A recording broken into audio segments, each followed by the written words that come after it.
ओम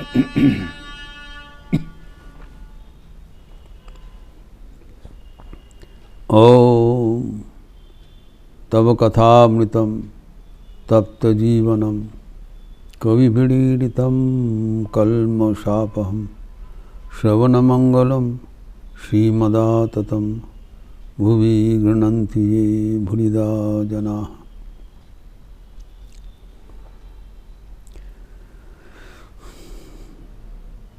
श्री श्री ठाकुर रामकृष्ण देव जो समझाया कि ज्ञान योग इस युग में बहुत कठिन है, कारण भी बताया।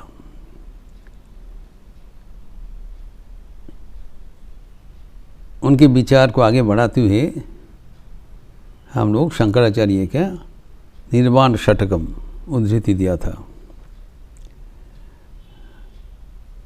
ठाकुर दूसरा जगह में भी कहा है, नेति नेति करते हुए जहाँ पर विचार स्तब्ध हो जाता है वहाँ पर ही समाधि हो जाता है। तो नेति नेति किसको किया जाता है उसका विस्तार निर्वाण षटकम में शंकराचार्य ने किया है। मैं क्या नहीं हूँ, न इति मैं इस नहीं हूँ। क्या क्या पहले बताया, ओम मनोबुद्धि अहंकार चित्तानि नाहम। मन बुद्धि अहंकार चित्त मैं नहीं हूँ। न च श्रोत्र जीव न च घ्राण नेत्र। मैं कर्ण जीवा नासिका घ्राण न नेत्र कुछ नहीं है। न च व्योम भूमिर न तेज न वायु। जो पंचेंद्रियाँ हैं चक्षु कर्ण नासिका जीवत्वक एवं पंचभूत जो महाभूत कहा जाता है, क्षिति वाप तेज मरुद्भूम, पानी अग्नि वायु एवं आकाश एवं मिट्टी, सब मैं नहीं हूँ, ये बता दिया। तो मैं क्या हूँ बताया, चिदानंद रूप शिवोहम शिवोहम। जो ये सब को निकाल देने से जो पड़ा रहता है वह है सच्चिद आनंद, इसको शिव कहा जाता है। सच्चिद आनंद स्वरूप मैं शिव हूँ। ऐसे करके और भी डिटेल्स इस श्लोक में बताया। तो इसको बताने का मतलब है ज्ञान योगी का जो लक्ष्य है वो देहात्म बुद्धि छोड़ना, देह अभिमान छोड़ना, आइडेंटिफिकेशन ऑफ द बॉडी, ये महा मुश्किल है। ठाकुर कहते कलयुग में ये देहात्म बुद्धि जाने वाला नहीं है, उसी का प्रयास हो रहा है। क्योंकि जब देहात्म मतलब I am this body, I have this body, मैं ये शरीर मैं हूँ, ये शरीर मेरा है, ये गलत है। कारण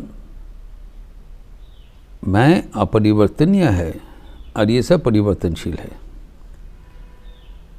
इसी को कहा जाता है सत असत विचार। सत मतलब जो बराबर रहने वाला है। मैं तो बराबर रहने वाला हूँ, मैं एक साक्षी हूँ और ये हमारे सामने परिवर्तनशील दृश्य है। दृग दृश्य विवेक होना चाहिए, discrimination between the seer and the seen. The seer is constant, seen is changeable. उसी को प्रकृति कहलाता है, उसी को माया कहलाता है। वट एवर नाम से हम उसको पुकारते हैं, चीज़ एक ही है।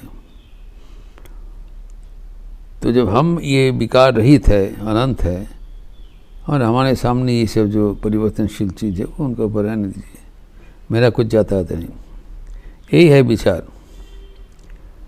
तो जो देह के लिए बताया, this identification in the body, शरीर मैं हूँ और ये मेरा शरीर हूँ है, ये जब हम इसको पारे जाने चाहते हैं तब हमें समझना चाहिए शरीर क्या है, व्हाट इज इट बॉडी। तो ज्ञान योगी कहते हैं कि शरीर का जो विभिन्न विभाजन है उसको एक एक करके लेते हैं। वन बाई वन ही takes up the items that constitute this body. तो शास्त्र में कहते हैं शरीर को जो या टू आइटम्स, पुरुष और प्रकृति। प्रकृति माया है, चेंजेबल है, पुरुष अनचेंजेबल है। पुरुष साक्षी है, माया दृश्य है।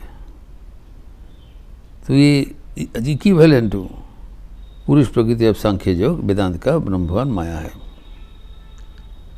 ऑलमोस्ट सेम है। तो अभी जो प्रकृति के भीतर जो इतना विभाजन है वो अगर मैं उसको प्रकृति के ऊपर छोड़ दे तब हम विलक्षण हो जाएंगे। तो क्या क्या है हमारा शरीर का जो उपादान, प्रथम है जी इंद्रियां, जो पंच बहिर इंद्रिया है भाई, 10 बहिर इंद्रिया है, 10 इंद्रियानी। तो उसमें पंच ज्ञानेन्द्रिय, पंच कर्मेंद्रिय।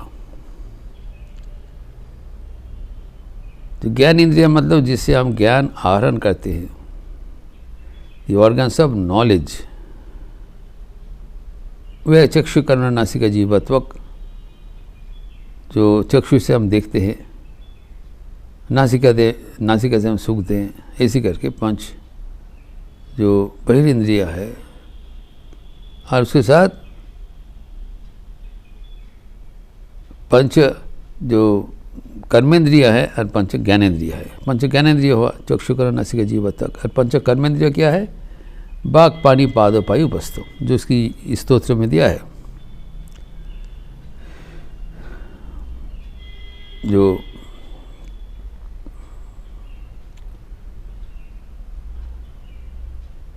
जिससे हम कर्म करते हैं, स्पीच, वाक, जिससे हम, तो यहाँ पर जो जीवा जो बताया, जीवा का 2 रोल है। एक वो स्वाद लेते हैं ज्ञानेंद्रिय रूप से, दूसरा वो बोलते हैं कर्मेंद्रिय रूप से। तो दोनों से हम विलक्षण हैं, अलग है। तो हमारा वाणी एवं हस्त पदादि, तो ये जो हमारा कर्मेंद्रियां हैं या ज्ञानेंद्रिय, मैं ही नहीं हूँ। तो एक एक करके विचार करना पड़ेगा। यही ज्ञान योगी का मार्ग है। अगर मैं हाथ हूँ, जब हाथ काम नहीं करते मेरा क्या स्थिति होगा। हाथ अगर नहीं भी रहेगा तब तो मैं जिंदा हो रहते हैं, तो मैं हाथ नहीं हो सकता है। कोई कोई व्यक्ति तो हाथ नहीं रहता है। तो इसी करके अगर पैर भी नहीं रहता है तो वो भी तो जिंदा रहता है। अर्थात मेरा अस्तित्व तो पैर और हाथ को भी निर्भरशील नहीं है। So I am not the hand, neither the legs, but I have the hands and legs for my activity. ये है एक चिंता करते हुए अपना क्यों अलग कर लेना। तो पंच कर्मेंद्रिय, पंच ज्ञानेन्द्रिय से मैं अलग हूँ। उसके बाद जो पंच महाभूत है, क्षितिज आप तेज मरुद्भौम, मिट्टी, पानी, जो अग्नि, वायु इत्यादि, तो 5 जो भूत है, पंचभूत है, जिससे मटीरियल्स, एलिमेंट्स, जिससे संसार घटित होता है, वो भी मैं नहीं हूँ। क्योंकि जब हम सो जाते हैं, गभीर निद्रा हो जाता है, तब ये इसका कोई चेतना नहीं होता है। सृष्टि का कोई जगत, कोई चेतना नहीं है। मैं तो अस्तित्व हूँ, हम तो मर नहीं जाते हैं। तो इसी करके फिर पंच प्राण है, प्राण अपान व्यान उदाहरण समान, जिससे हम श्वास प्रश्वास लेते हैं। तो हमारे जो स्थूल शरीर है, जो पंच कर्मेंद्रियानी, पंच ज्ञानेन्द्रियानी लेकर, एवं हमारे जो प्राणमय शरीर है। एक तो अन्नमय शरीर हो गया, फिर प्राणमय शरीर हुआ पंच प्राण से। ये कुछ मैं नहीं हूँ। तो हमारा जो शरीर है धीरे धीरे हम उससे अपने को पृथक कर ले रहे हैं विचार के द्वारा। ये ज्ञान योग समझना पड़ेगा। तो हम पृथक कर ले रहे हैं, एक just comparing one by one and withdrawing our mind from that particular organ. तो ये हो गया जो पंच प्राण भी हो गया, जिससे हम सांस प्रश्वास लेते हैं। तो हम अलग नहीं, मैं उसको मैं नहीं हूँ, ये हमारा एक अंग है। सो पंच प्राण हो गया, तो ये 15 हो गया। 10 पद 15 पंचभूत 20 हो। ये उसके बाद और 4 है, मन बुद्धि चित्त अहंकार। ये 24 तत्व को प्रकृति का कहलाता है। 24 तत्व, चतुर्विंशति तत्व, ये प्रकृति का अंडर में है। जो मन उसको जो है सार्विक मन है महत, और व्यक्तिगत मन है मन एवं अहंकार, एवं वो है महत सुपर इंटेलिजेंस। ये सब लेके हमारा जो अंतरिंद्रिय बनता है, मन बुद्धि चित्त अहंकार। तो अंतरिंद्रिय, फिर बहिरिंद्रिय, पंच प्राण, पंच महाभूत, ये सब लेके एवं सूक्ष्म महाभूत होता है, सब लेके जो प्रकृति का गठन है। प्रकृति इज जड़ एंड पुरुष चैतन्य मात्रम। तो मैं चैतन्य स्वभाव हूँ, चित आनंद चिदानंद रूप। मैं चैतन्य स्वभाव हूँ, जबकि ये जो दुनिया है, हमारे जो शरीर है वो जड़ है। तो ये जो चैतन्य होते हुए, मैं चैतन्य स्वरूप हूँ, चैतन्य होते हुए जब मैं अपने को जड़ के साथ अभिन्न समझता हूँ, ये है अज्ञान का जड़। ये है ज्ञान जो का बात। मैं चैतन्य मात्र हूँ, लेकिन बाकी जिस चीज़ है, ये शरीर का जो पंच महाभूत है, पंच इंद्रियाँ है, पंच इवन मन, जो मन है अंतर इंद्रिय, मन बुद्धि चित्त अहंकार, ये सब भी जो परिवर्तनशील है, घटता बढ़ता है, वृद्धि होता है, ये सब मैं नहीं हूँ, ये सब जड़ मात्र है। तभी प्रश्न होता है कि जो हमारे जो बुद्धि है, इंटेलिजेंस है, ये कैसे जड़ हो गया। तभी कह रहा था आज की दुनिया में तो ये समझना कठिन नहीं है। Now we are in the realm of artificial intelligence. It has been designed, is out of matter, is a computer designed. It doesn't have, it is not said that original intelligence, artificial intelligence. जो किया हुआ है, इससे हमें समझना बहुत सहज होगा। जो बुद्धि है वह है परमात्मा का, और वही बुद्धि जब हमारे माध्यम से प्रतिफलित होता है, वो व्यक्तिगत बुद्धि समझा जाता है। वो व्यष्टि बुद्धि, समष्टि बुद्धि, ईश्वर का ही चैतन्य जब हमारे भीतर से प्रतिफलित होता है, when it gets reflected by our system, by my mind and body, then इसको चैतन्य दिखाई पड़ता है। एक्चुअली चैतन्य नहीं है, आर्टिफिशियल इंटेलिजेंस। वो मैं कोई बैठे नहीं कर रहा है, वो इज प्रोग्राम्ड, पहले से बता दिया। जो जीपीएस नेटवर्क से हम चलते हैं गाड़ी में, वो बोलते रहते हैं ये दाहिना जाओ बायां जाओ, ये सब है प्रोग्राम्ड, पहले से बता दिया। वो कोई व्यक्ति वहाँ पर खड़े नहीं है जो हमको डायरेक्ट करना। हम सोचते हैं, जो बच्चा सोचते हैं सही, अच्छा शायद के ऊपर में बैठ के हमको परिचालन, बिल्कुल नहीं, आर्टिफिशियल इंटेलिजेंस है। वैसे ही हम लोग बिल्कुल, हमारा कुछ करने नहीं है। इसीलिए श्री कृष्ण कहते निमित्त मात्र भव सभ्य साचिन। ये जो युद्ध है, मैं लड़ने वाला हूँ, तुम कुछ नहीं हो।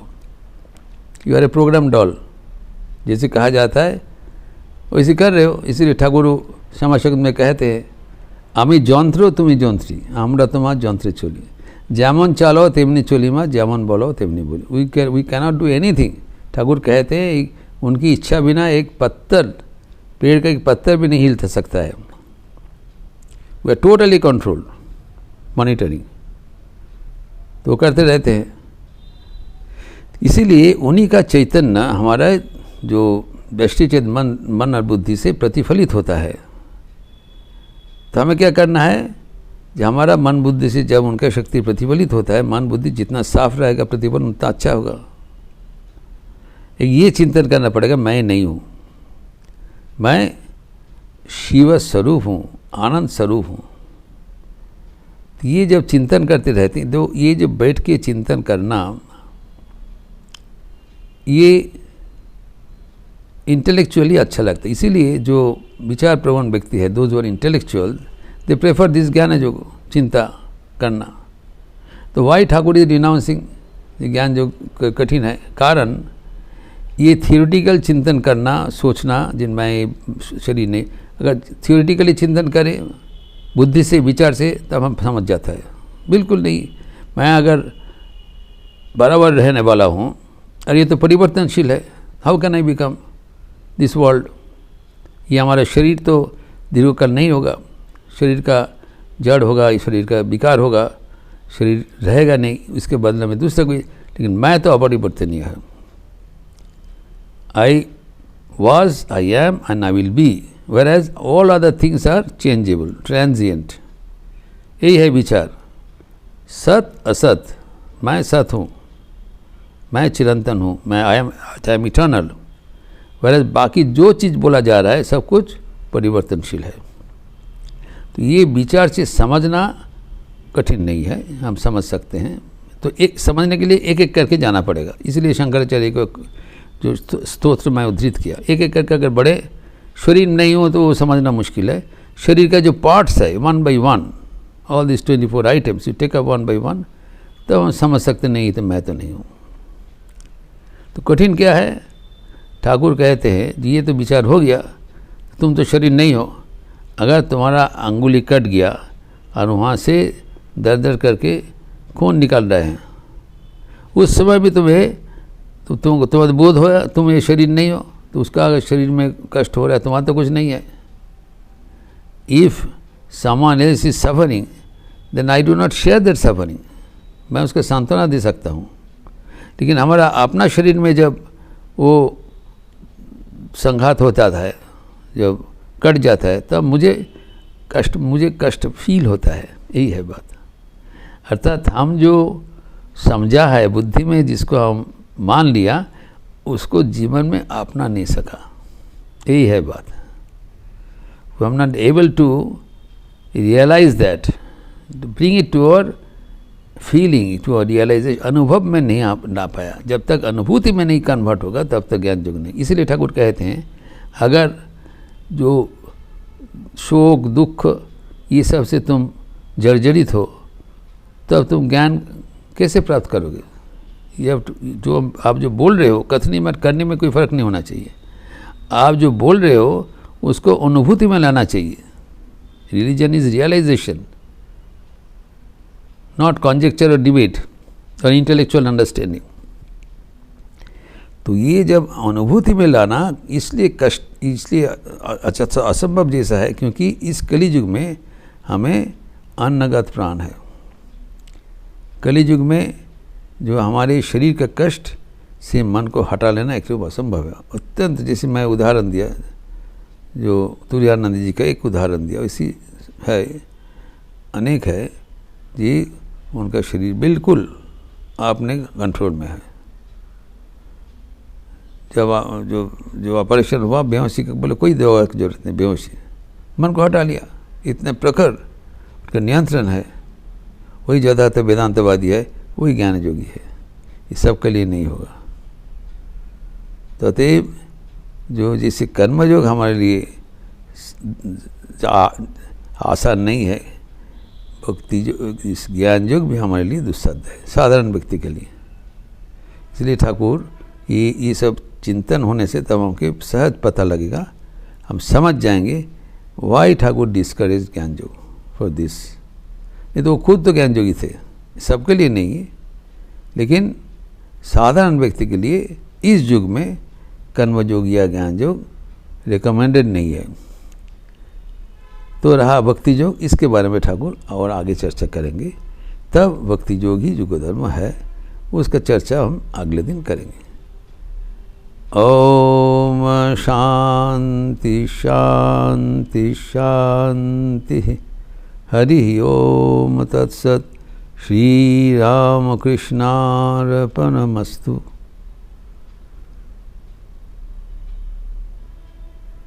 आज यद्यपि शुक्रवार का अवसर है, आज दूसरा कोई कार्यक्रम नहीं है, यथारीति संध्या आरती होगा। आप लोग सब अच्छे रहिए, स्वस्थ रहिए, आनंद में रहिए। नमस्कार।